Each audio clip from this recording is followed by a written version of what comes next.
Welcome to Geopolitical Horizon. Today I want to reflect on and provide some scenarios and strategic forecast on climate change.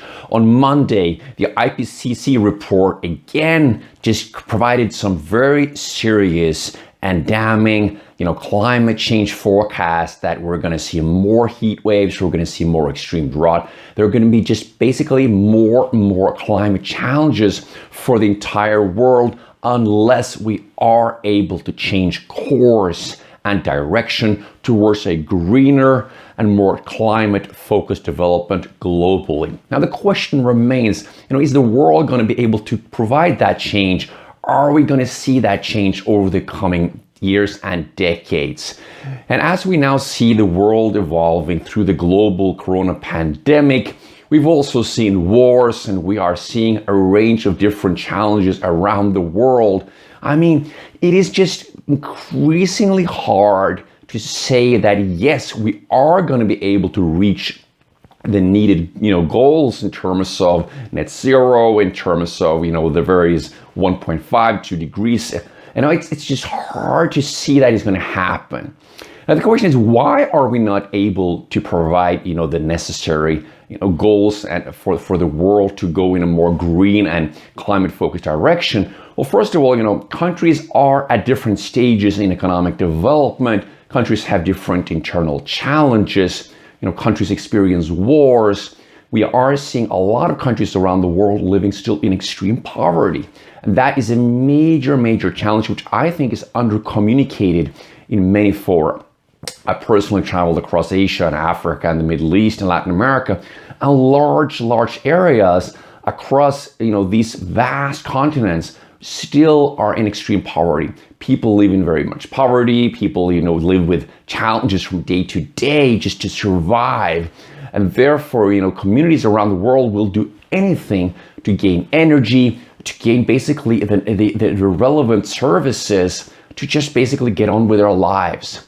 And that means that, still many countries in the world use coal, also, fossil fuels, hydrocarbons. Oil is still exported and produced around the world and probably will be so even for decades. And therefore, there are, and many other issues in terms of industrialization, manufacturing, in terms of building. There are just many factors that lead to these more extreme situations that we are seeing now with weather conditions, in terms of drought, in terms of floods, in terms of heat waves. It's just going to probably increase in the coming years and decades unless the world is able to change. We have seen during the global corona pandemic that the world has not been able to cooperate and collaborate in terms of vaccination. In Africa, with a 1.4 billion population, they have almost, less than 2% people vaccinated. And that just, shows the major challenges that the world has currently with collaboration, with coordination, and cooperation on global issues. Therefore, with the challenges we have seen with the corona pandemic and vaccination, coordination, communication between countries and regions, I think this is just a sign of the greater challenges probably the world is going to have in terms of coordinating, planning, in terms of climate change for the future.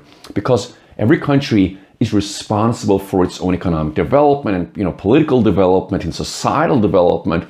However, countries have also throughout history been influenced by other countries, in terms of colonization, in terms of wars, and many other factors. So countries, while they are, responsible for their own policies and development and kind of cycles, they are also influenced by other countries repeatedly.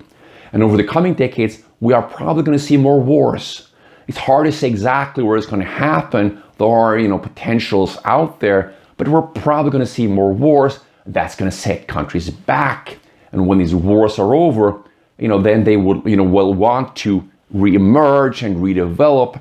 And that's also going to require a lot of initiative, a lot of energy in terms of, energy and economic development. And so this just has now become a kind of never-ending cycle where we are at this moment. And that's a major challenge for the world because I think unfortunately we're going to see more of these weather extremes, drought, floods, heat waves, hurricanes, and that's probably going to take us to a place where we do not want to be. But there still is room to change course, and this is going to require major, focused, dedicated policy change from countries and companies, organizations around the world. Remains to be seen over the coming years and decades where this takes us. But at the moment, with the current situation around the world, the lack of coordination we are seeing in terms of the global corona pandemic, that does not prove well for where we probably will need to be in terms of coordination, communication, planning, and kind of facilitation globally to reach the needed climate change goals to take the world in a new direction. Well, thank you so much for joining, and please remember to subscribe to Geopolitical Horizon. I look forward to see you again. Thank you.